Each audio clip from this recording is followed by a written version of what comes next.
Hi everyone, Stepan here. I'm going to play a 15+10 training game. Okay, so the last game went well. I could have been a bit more precise converting, but it was still okay. I mean, my opponent gave up a piece, or gave up 2 pieces for the rook, gave me the bishop pair in the Kramnik Sicilian, which was dubious to say the least. Of course, I had a huge material advantage. Still, it wasn't easy. My biggest mistake was that I decided to trade my rook. So he had 2 rooks, I had a rook and 2 bishops, and trading off my rook made it harder to win. I should have declined the trade. I was afraid of his pieces infiltrating, but his rooks infiltrating, but there was really no danger of that happening. I had a closer look at the game afterwards, not during the video, but I actually analyzed the game later on, and I found a few more mistakes. I always turn on the engine after the game just so that you can quickly see my mistakes, but obviously that's not analysis and it's definitely not detailed, so I try to look at the game over the board afterwards and check my mistakes. I could have played it more precisely. I found the plan of bringing the king up the board, which shouldn't have worked. My opponent allowed it to work. Okay, we are having a hard time getting the game for some reason. Yeah, we are still, for those of you who want to know, while we're waiting for the game, we're still on the island of Hvar. Lucia has a workshop again, so I have more time for a game. In between the stuff she has to do, we go around with those people she's working with and do stuff. They're all artists. I'm not. So they all have a lot in common. Actually, today I found a girl who's really nice, who actually plays chess. We played the game, which was nice. She doesn't play too well, but she plays okay. It wasn't boring. It was an accelerated Panov, which I don't think she knew. But yeah, I had the black pieces and I got the advantage. I don't know what's going on. Why can't I get the game? Okay, finally. Yes, my opponent is 2004. And he plays b3. I'm going to play the reverse London if I can. I like playing this. Let me just see if everything is okay with the video. Okay, knight f6. Just a second, the sound should be okay, I hope. Okay, I'm gonna go bishop f5. So yeah, I'm playing the reverse London, which is a position I like best against this. He could, obviously when b3 is played, there's no longer queen b3, so it's not easy to punish bishop f5. He's playing very quickly. He's playing a reverse Queen's Indian. Let me start thinking. Now, since my bishop is outside of the pawn chain, I don't really have any strategic issues. The question should be, the major question is, where do I develop my bishop? So I have the option to go bishop b4 check, where knight c3 can be met with knight e4. And then on queen c2 I can just take on c3, so he would have to do something else, like rook c1. But also on bishop d4 he could play bishop c3, which I'm not a big fan of. So I don't think that's as great. I could also go knight bd7, where on knight e5 I can take, since I'm controlling e4 a couple of times. I could also go bishop d6, and then on knight e5 I can go knight bd7, but then he has f4. But f4 should be very risky here, because I would have knight g4 in many positions. So okay, I'm going to go bishop d6 for now. If knight e5, I'm going to go knight bd7, and then if f4, then knight g4 is annoying, and he could already be having slight issues with his position.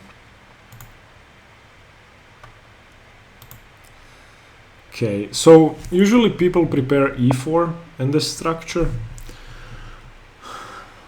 Okay, now this is why bishop d6 may have been a mistake. This is why knight bd7 was probably better, because now I could have gone knight e4 and then knight c3. I could have gone knight df6. This way he's threatening to trade the bishops off, which I don't want to allow. But I could go for a stone wall with my bishop outside of the pawn chain. So bishop d3, queen d3, knight e4, knight c3, f4. Where on knight e5, yeah, I don't really want to take. So he wants to play knight c3 and then go for e4. So I'm gonna go knight e4. I don't want to trade pieces. I mean, I definitely don't want to trade pieces. I'm gonna go knight e4 anyway, because I have to try to win. I will try playing these games like they were tournament games. So my opponent is lower rated than me, therefore I have to try to win at all costs. Therefore, I don't want to trade pieces off if I can avoid that sensibly.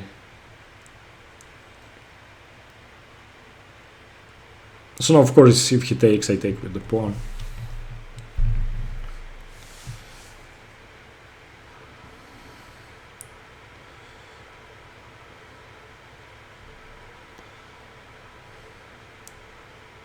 If he castles kingside, I may just consider g5. Although knight d7 should be better first.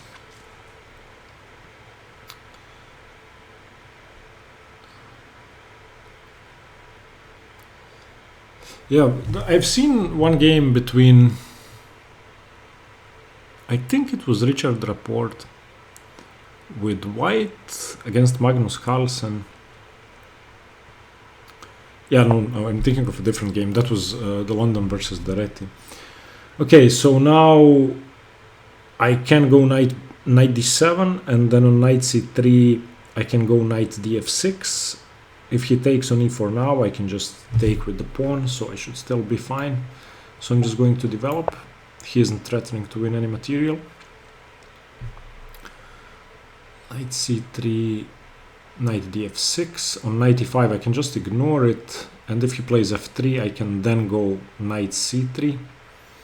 Bishop f5, that's actually kind of risky. I could lose my f pawn or my e6 pawn, but I definitely want to try to consolidate my position on e4. The London system is all about the e4 square if you play it in reverse. If you play it with white, then it's all about e5. So once white has played d4, yeah, it makes a ton of sense to play for e4. Now the only thing that worries me after knight df6 is knight e5. Knight df6, knight e5. If I castle, he can go f3. Then I take on c3, he takes on f5.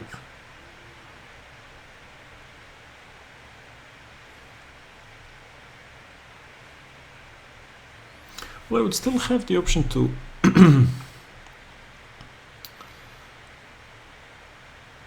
to play queen h4, so okay, knight df6, knight e5. I cannot take it. Well, I could take it. And then take... Okay, I'm just gonna go knight df6 because that's... I don't see a better move.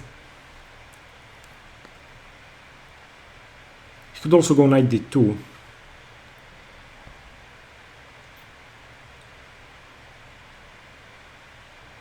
But then he isn't winning my f-pawn, and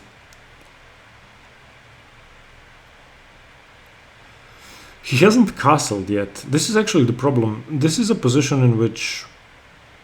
Well, that's with the queen on e7, actually. Okay.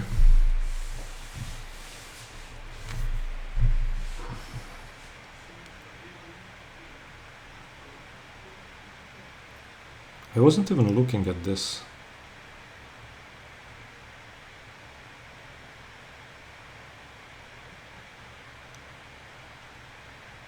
I thought this was impossible because of bishop g4, but maybe I was wrong.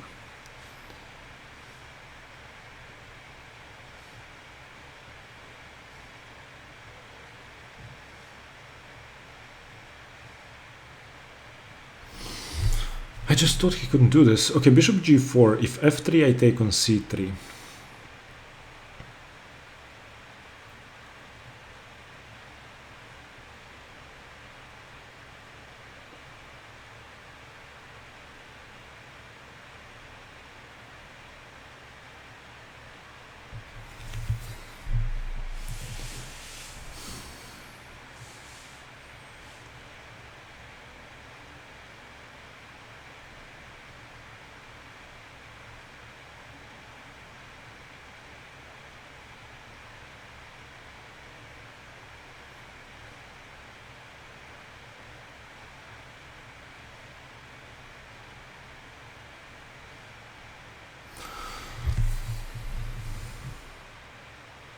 Can I go knight f2?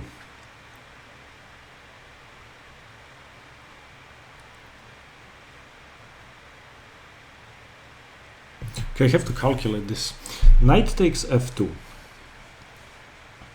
If queen takes f2, I go bishop takes d3. And I should be better. If king takes f2, I go knight g4. The king moves, I play queen h4. Knight f2, if bishop f5, that's a problem.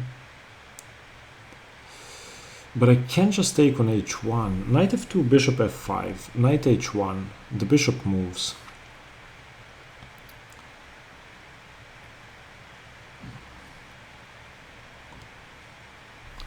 Knight f2, bishop f5.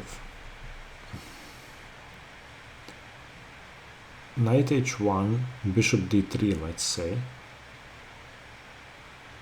Knight e5. Knight e4, bishop e4, queen h4. I like knight f2. Okay, so he cannot take with the queen, cannot take with the king. If he plays knight takes f5, then I go knight takes d3 check, queen takes d3, e takes f5, queen takes f5, and castles. So the only thing that worries me is bishop f5. So knight f2, bishop f5. Knight takes h1, bishop d3. Knight e4. What if he goes knight f3? Then I can go knight h1 to f2.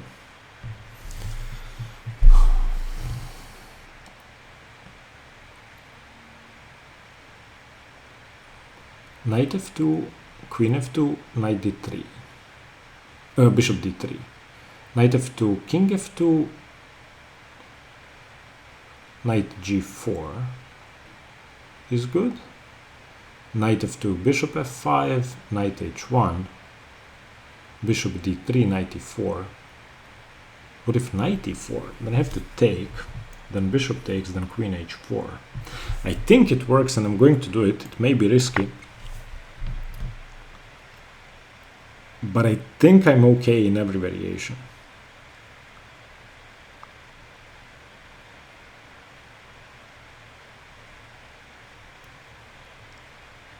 I think bishop f5 is the best move.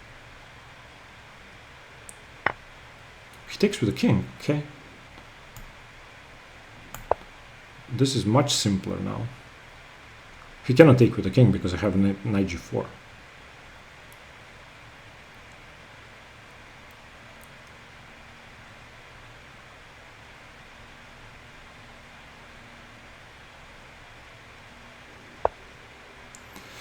Now, do I throw in bishop d3 first? Oh, I can just win the queen. Okay, yeah, this was a blunder. I have knight d3. Okay, let's look at the game. I mean, definitely bishop f5 was best. Wait. Let me just expand this just a second. How do I do this? Okay, I think it was like this. Okay, let's have a look at this. Let's turn on the book first. Okay, so bishop f5, e3, e6. c4 is kind of strange. Okay, d4. Yeah, why is d4 so bad? Is d4 bad? Bishop takes b1 played twice. Bishop takes b1 and then I have bishop b4 check. I didn't see this. This was actually played by Mark Taimanov. Or no, against Mark Taimanov. Can you guys see the games? Yes, you can. Someone did this to Mark Taimanov. Okay, so against d4, is bishop b1 best? No, it's not. Bishop d6 is okay. Okay, let's... We're out of book now.